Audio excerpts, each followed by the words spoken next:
Hey guys, so what we're going to do in this video is go over how to silence a V1 and maybe quiet down some of the chattiness that it's known for. It can be pretty chatty, particularly on K-band. And so we're going to go over how to set it up so that you've got some muting built in and just make it a more enjoyable ride so it doesn't disturb you and it doesn't disturb your other passengers as much as well. And so to demonstrate that and go over the features, I'm going to be using One.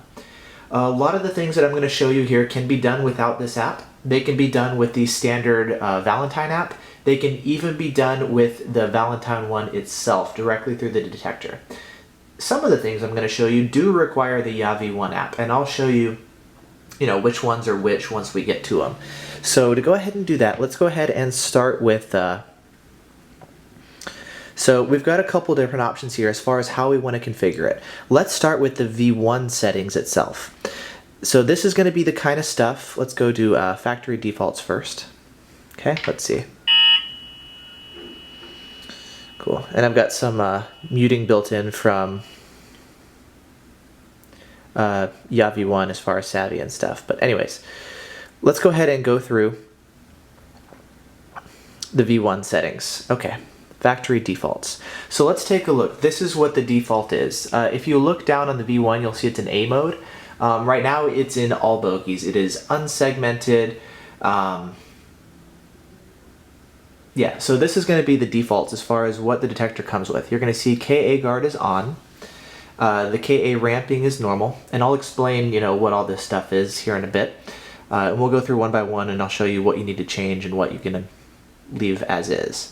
So mute control, you've got a couple special options which Euro mode will enable custom sweeps. You've also got Savvy built in here, which is a feature for One. So what we're going to do is, let's see, boom, boom, boom. Let's go in and let's do test.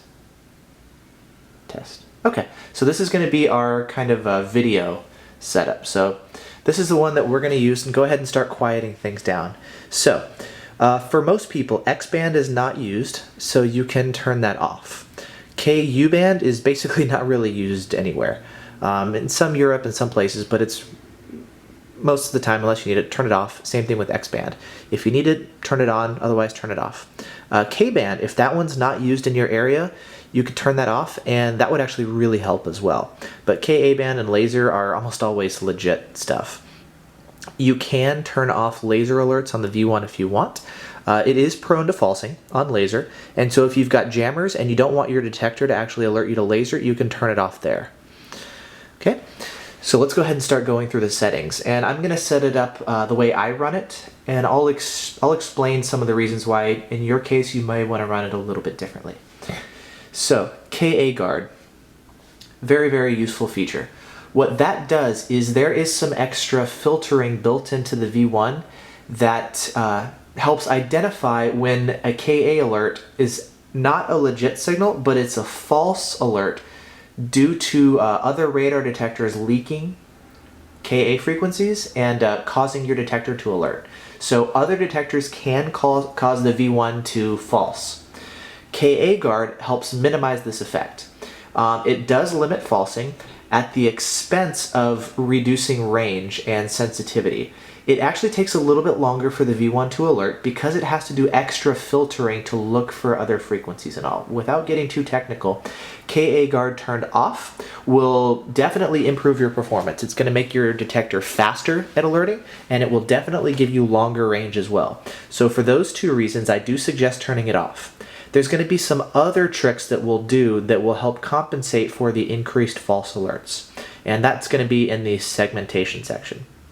So we'll get to that in a bit. But KA guard, turn that off. It will increase falses, but you're going to get much better performance. KA ramping, leave it at normal. You can set it to high if you want it to be a more aggressive ramp up and get a stronger ramp up sooner, but I like it on normal. The muted volume. On the V1, as you know, you've got two dials. The second one is going to be for muting. And you can have that second dial control your muted volume, or you can always have muted just be totally silent, which is kind of how escort detectors operate. So if you want muted to be silent always, you can set it there. If you want to control your muted volume, do that. Same thing with the normal volume. If you've got it muted here, you could, if you want, set the normal volume to that back lever. But boom. The main dial, the main knob is going to be controlling your volume for the alerts. So muting logic. If we turn that on, you're going to see some other stuff pops up right there. So if we turn on muting logic, it's going to pop up some extra logic filtering stuff that we can do to help us quiet down K-band. So we're going to go ahead and turn that on. So you're going to see there's a couple different settings here, and this is going to be specifically for muting K-band. K-band is one of the biggest sources of falses. A lot of people turn off X-band, and so K-band is the next, big issue. So we've got a couple options here. Time period. What this is going to be is going to tell us how long will a signal stay muted until it actually gets unmuted and goes back to a full alert signal. So you can see there's a couple different options here. Go away. Okay. It's set right now to 10 seconds. You can make it whatever you like. Okay. You've got another option here, which is going to be, as you can see, no muting above 3 on first. And basically what that is for is if the signal comes off and like let's say it's an instant on shot and you're at close range, right? The initial signal detected is going to be really strong. If it's above 3 dots, don't mute it. If the signal starts off low and then starts to build, in that case we're going to mute it. So that's what that's for. Good for detecting, hey, instant on, boom, go ahead and alert ASAP. I need to know about that. The next one, mute off above 5 dots. What that's going to be is when a signal starts to build and gain in strength, if it started off muted because it was a weak signal, once it gets above 5 dots on the ramp up, go ahead and unmute it and let me know. This is really good because a lot of falses will actually be their weak signals, like automatic door openers. They may not actually climb up to full signal strength, especially if they're off to the side while you're driving straight on the road. It's off axis, it's going to be a weak signal, it's not going to actually get to full strength. So, unless you have a signal that's pointed right at you and is going to really go as a powerful signal, in that situation, you can make it alert. But if it's a weak signal, same thing with like a lot of Audis and stuff, if they're weak signals, enable that and it's going to mute the weaker signals for you. You can also mute the rear antenna. This is good for, let's say you pass again a drugstore, we'll use that as our example. And when you pass the signal is now behind you, always mute the K-band rear antenna signals. So that's pretty handy. It is a danger as far as if you get shot from behind, the signal is going to be muted, but it's not that common. It is something good to look out for, of course, so you'd want to pay attention to any and all shots. But you can actually have it automatically mute rear shots because generally they are less of a threat than something in front of you. So that's handy there. Okay, let's go in next to special mode. So what we've got here as far as Euro mode, even if you live in the States, you are going to want to enable Euro mode. And what happens is when you do that, it opens up the options to have custom sweeps. Custom sweeps will let you actually disable certain sections of the Ka band as far as what's swept. What that means is there's going to be certain frequencies that the V1 is not going to look at. Because of that, it's not only going to sweep or speed up the whole scanning process, right? Because it's got fewer frequencies to actually look for. You can turn off frequencies that are not legit police radar. They're not used for that. And you can also start to turn off certain frequencies where detectors can actually cause the V1 to false. So we'll get into that in a bit. But in order to enable that, you're going to have to actually enable Euro mode. Okay, next. Traffic monitor filter, TMF. In escort land, it's called TSR, traffic sensor rejection. In V1 land, it's called TMF, traffic monitor filter. What this is for is on some highways, they have these K-band emitters that'll actually monitor traffic levels. they'll shoot short pulses about every minute or so. Every 60 seconds, they're going to shoot a short shot of K-band. It's less than half of a second. And what the V1 will do is if you enable it, it'll actually delay alerts to K-band. And so it's not going to actually false to the traffic monitors. This is also good for helping mute some of the cars that have the blind spot filters. Audis, they're notorious for it. A lot of other manufacturers now are starting to do this.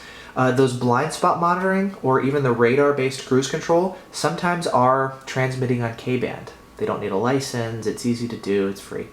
So if they do that, on some cars, enabling TMF will actually help the V1 not actually alert to the pulsed radar shots from blind spot monitors that look similar to the traffic monitors. This will introduce delays on alerting to legit K-band signals, so that's good to know because that's kind of the trade-off that you've got there. If you've got a lot of Audis, a lot of cars that have blind spot monitoring, and you don't have actually much K-band, you can enable this, and this will help, not totally, but to a large degree, with actually, minimizing those. Pop mode can be turned off. I'm not sure if that actually changes it. That's something we're exploring right now. If you disable pop mode, the V1 actually still does a great job of alerting to pop. We're kind of looking right now at the possibility that may actually help, like TMF with blind spot monitors on the cars, but we're doing a little bit more testing on that. So pop mode there. And then in Euro mode, X-band, if you want to enable it, there is an option to turn X-band on. So you've got that. Savvy. You can, through Yavi One, if you've got Savvy built in, if you've got the accessory, it plugs into your car's OBD2 port, and under certain speeds, this is extremely handy, it will automatically mute any and all signals. And so this is great for when you're driving around at low speeds and you're passing shopping centers and all that kind of stuff. You can have Savvy and it'll automatically mute certain frequency, or like pretty much all frequencies under a certain speed. So you can set it to be, whatever speed you want. I've got in my car, I think, set to 40 miles an hour or something. So as long as I'm traveling under 40, as soon as you turn on the car, it's already there and functioning. It doesn't have to wait for the GPS in the phone to work. As soon as you start your car, it'll automatically mute the V1 at low speeds, which is super handy. If you don't have Savvy, if you haven't bought the accessory, it's like 50 bucks. You can duplicate that functionality here with the phone, and you can also override that speed. So you can turn Savvy on and off. You can enable it and disable it from here. And then you can also override the thumb wheel.